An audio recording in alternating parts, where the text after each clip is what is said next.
Let's go over to Abuja and hear what Dr. Tanko has got to say this time. Markwe? Well, thank you, Chimberlin. Yes, you did introduce him. His name is Mr. Unisa Tanko, who is the national chairman of the National Conscience Party. Or you have heard all shades of opinion on the president's broadcast. Yes. What is your take, or what is your initial take on the president's speech? Actually, before the speech, I was very happy that he came back. He came back not on a wheelchair, not on a stretcher, or life support mechanism. The rumors was that Mr. President was poisoned, and it became a very serious matter. So we are all praying that Mr. President should come back alive, and he did. Do you believe he was poisoned? No, of course not. Because he himself, sometimes I can remember mentioning critically that there was nothing like poison. But the rumor going around, especially around the country, was that he was poisoned, and then he was poisoned through the AC and all of those things. You know, it sends a lot of agitation. And that is why you saw the love that was being shown to Mr. President. Okay, fine, he's alive and fine and all. Everybody is happy about that. And that cleared the air. And that brings us back to the issue of his health. When it first started, it was like Mr. President was going for an air treatment. Clear. Nobody asked questions about it. We weren't told that. No, that was the first time. That was also, yes, Yeah, but we weren't told that. That also was speculation. No. I think they made clearly that he was having an air infection. I work in the media. I heard from media circles, but it was not confirmed that Mr. President was suffering from from what I heard, infection. The first treatment, that was the first, not the second one. I'm talking about the first one. So, but the second one, of course, was the one that people were asking questions. Even myself, I asked questions. We needed to get it off the air. What is actually wrong with Mr. President? So that all this rumor mongering and all will be off the slate. So you think that he should tell us what is wrong? Oh, no, it will be fine. Because, you see, we are not proactive, especially the government and the people who are handling Mr. President. They're not being proactive as regard to issues surrounding Mr. President. They should not allow all of this mistake to happen. And that is why the social media is feasting seriously on rumor mongering and creating all of those things that you saw. With regard to his statement, I was glad that he kind of responded to the IPOP issue in a way that saying that, okay, Dumegu Juku stayed with me in Daura, that's to say in his own village, and they discussed about Nigerian problem, and then in a way trying to tell them, look, this issue of agitation, we've discussed it with some of the proponents of it in the beginning, and then we've come to a conclusion that Nigeria should go forward. But the thing is this, some of the problems that were being identified within himself and Ojukwu, how well have we worked on it? How well have we advanced it? If we have advanced it to a point and we've solved the problem, this issue of agitation shouldn't have raised its head at all. That's the thing of concern for me. Because for long, majority of the youth that you see agitating felt that the older ones have left them behind. They're not connecting with them. And so they are finding ways for themselves. And the second one he mentioned was that, okay, Nigerians have a right to stay anywhere. It's a response to the Ariwa youth who were given time limit and saying, okay, fine, that nobody should stay in so area, which is actually uncalled for. But in all of this, for me, is about what do we do to solve the problem on ground at the moment. There must be a way forward. We need to advance the situation. We need to take a decisive position. We need to listen to people and find solution to it. He has also shifted the issue now to the National Assembly by making it clear that the constitutional provision provided that the National Assembly and then the Council of State to discuss this matter. So how soon and how quickly would this Council of State will converge to discuss this matter as quickly as possible? Because time is ticking. We have the October 1st date already being given. And people are already making preparation of moving from north to the south and from south to the north. Do you think that this statement reassures those people who are making such preparations? No, there must be more to it, honestly. There must be more to it. It's just like making a statement and it needed a follow-up. There must be, people need to see it in concrete terms. Like now, like Mr. President has just spoken now, next week, making a formatory position, the next week or in 2 weeks' time, we are converging on the Supreme Council of State to discuss this matter. That is to say that we are taking decisive position. And then we are mandating the National Assembly to start discussing on this particular issue of the areas of grievances which he agreed. And if that should be done, then you are now giving hope. Nigerians will now start believing that yes, we are taking decisive action on this matter. But anything short of that, we are still, window dressing. The National Assembly would definitely agree with him because they have been saying that all of this constitutional national conference and what have you will still need to come to them at the end of the day, and that they are the rightful body to be, holding anything that has to do with the Constitution. Yes. But do you think that they're capable? Do Nigerians have enough confidence in them, or have they earned the trust and the confidence of Nigerians to say that they can actually do what is required? Earning the trust is different from doing the right thing. At this point in time, the Nigerian people need them. I heard a representative saying that there's imbalance. When there is a constructive and superior argument, like for example, when you say in the Southeast, there are 5 states, and they're agitating that it ought to have been 6 states. Okay, this is open, it's clear, it's not rocket science, very clear. Discuss it. How do we make it? These are the grievances of this particular people. You understand? So, and then you're saying that in terms of appointment, it is looking like some part of this country is having more than others. Maybe in kitchen cabinet and all. But constitutionally, every state is supposed to have at least 1 minister.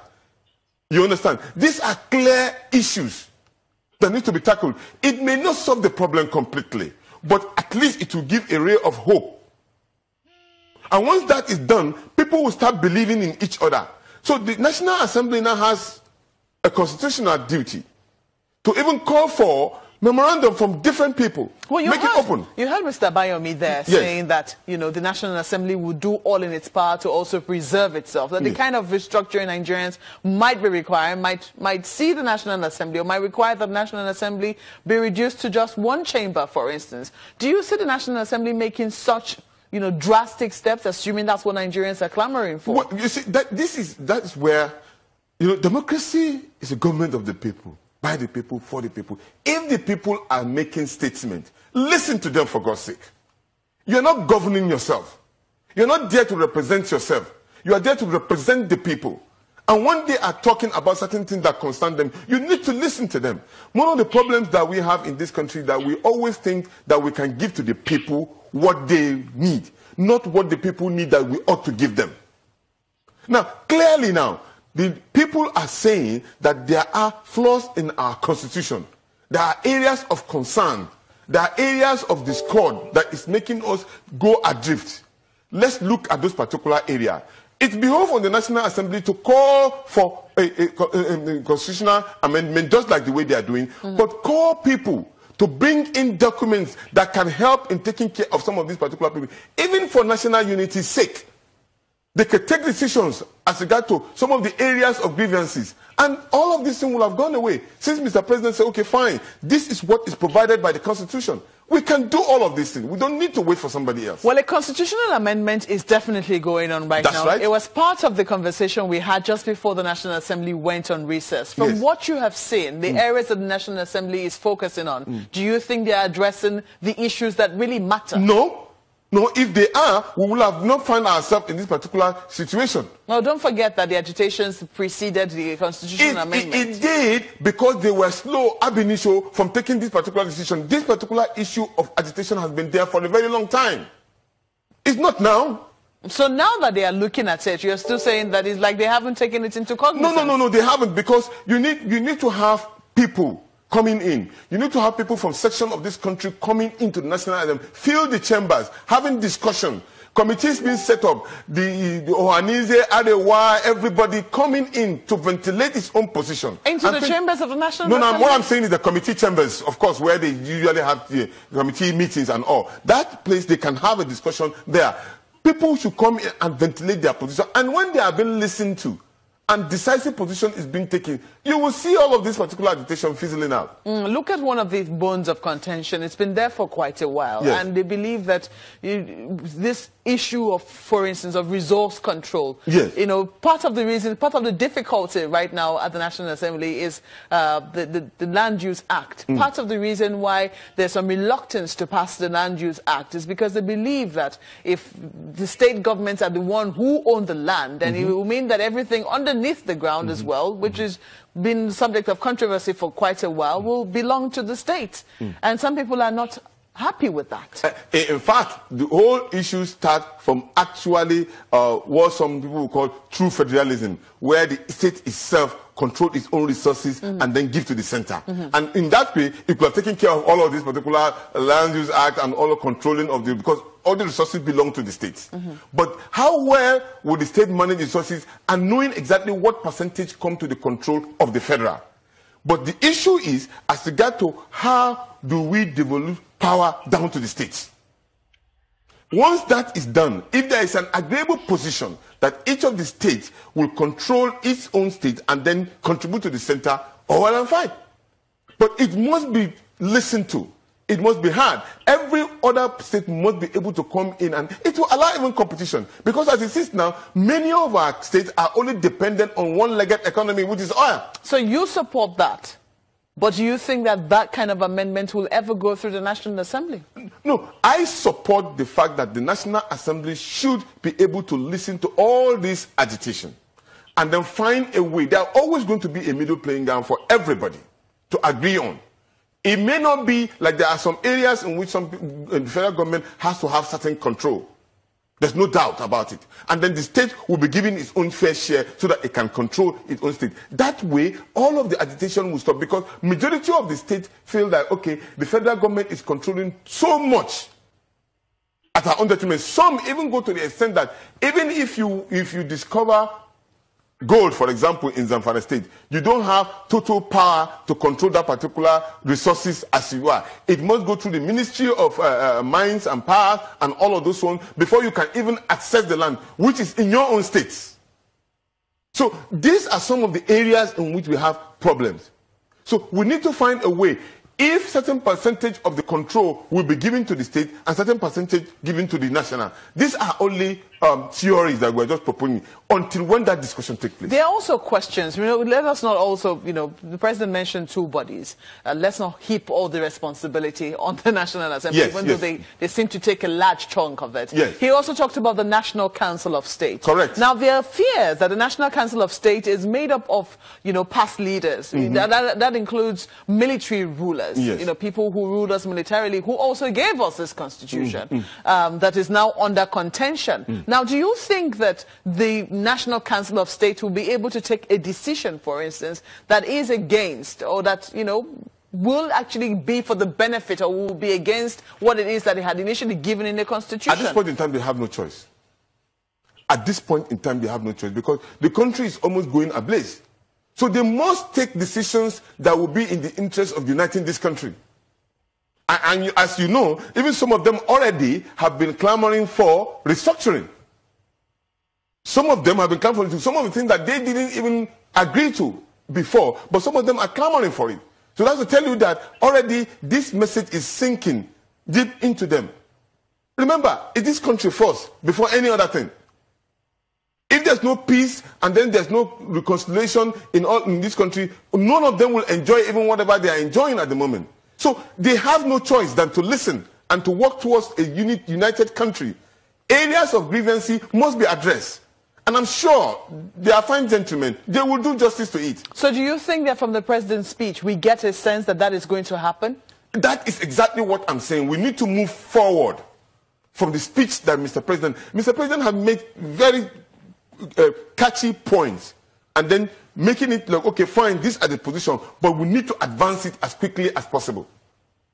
We don't need to waste any time. In fact, in the next 2 weeks, if not more, they should converge and discuss matters since he's back.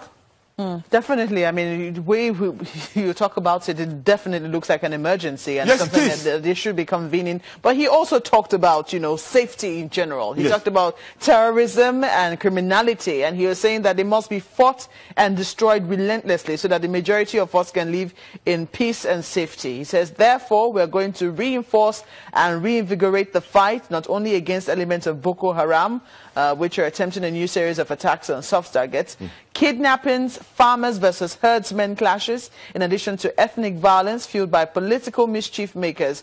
We shall tackle them all. Do you really have confidence in that? Well, for a general, a retired general, the work that's already been done on the security matter, especially in Boko Haram, I believe he can work on that. And then probably here, we need to support this particular call for community policing. And every Nigerian needs to be a security officer of his own so that he can disseminate information where we see things really going wrong. That will help the security apparatus to work. Without information, they will not be able to perform. Some people will see probably a Fulani herdsman walking into a farm and all of that without really making reference to what kind of person he is. Or you see somebody carrying a bag of human blood running into it, and then you just keep quiet thinking it's something else. You need to make a report. This community policing will help to give information to the security apparatus so that they can work very well. Because when Mr. President mentioned soft targets, that means that there are areas in which we are like a sedeka, that then people can just quickly take advantage of that situation and cause mayhem. So we need to be very, very much alert. That is to say that it is not a who yet on the issue of security. There must be a concerted effort to continue on fighting that particular security menace. Otherwise, we may be looking at a situation where we are being hot where we did not expect. There are fears also that, you know, the president did not mention anything about the economy. Do you think that was deliberate? Well, with all due respect to this particular government, that is their minus. So, and then I was of the opinion that it should be discussed or probably fine. But some people said that Mr. President has left the issue of economy to the hands of the vice president. But with all due respect, it is not been seen on ground yet. And that, of course, may have been a problem to some of the agitation that we are seeing, because the Nigerian youth, 60% of them are almost jobless. So it creates room for all kinds of things to happen. And I'm glad Mr. President identified it right even before he became president, that it's a time bomb that the Nigerian youth need to be engaged, and quickly too. And until that is done, we will continue to have some of these problems that we are seeing. I listened to some of the things that is happening in Abuja from your first guest, and that is true. Because normally before, things like this don't really happen in Abuja. Not even in Abuja, it has reduced drastically. I mean, before, when you park your car, you may go upstairs and come back and do not find the car there. You're wondering how. People are hungry. People are hungry. There are hard times here in Nigeria at the moment now. Now, he mentioned that in relation to the president rejigging his cabinet. Do you also want that to happen? Oh, definitely. Not only rejigging his cabinet, giving them opportunity to perform. We'll take a moment now. When we come back, we'll come back and wrap up your thoughts on the president's speech. In just a moment, please stay with us. Hearing that these goals are achieved and maintained. I'm so glad to be home. That's what he said. The question is, do you think that we have enough time? I mean, even 4 years is not enough. The work that is enormous on the table of Mr. President, even 4 years is not enough. Not for anybody. But the thing is that there must be a benchmark of what you intend to achieve.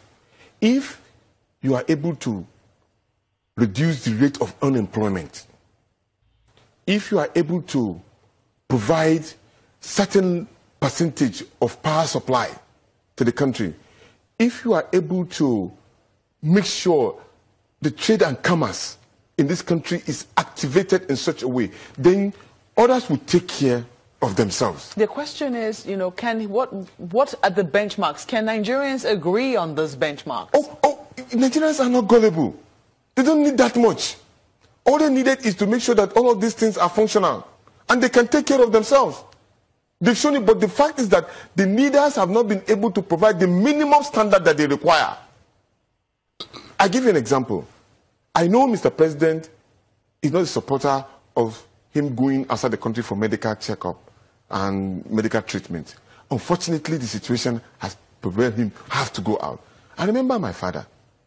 He died in my hands. Where in Luth, what happened? They could not power the generator that would enable us operating.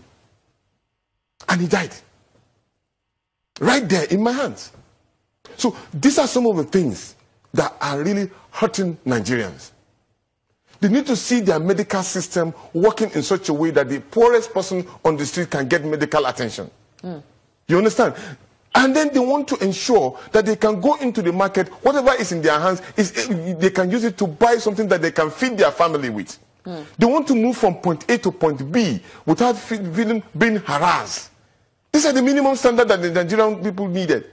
And definitely the minimum standards I will have to ask Mr. President to look into as quickly as possible, and time is of essence.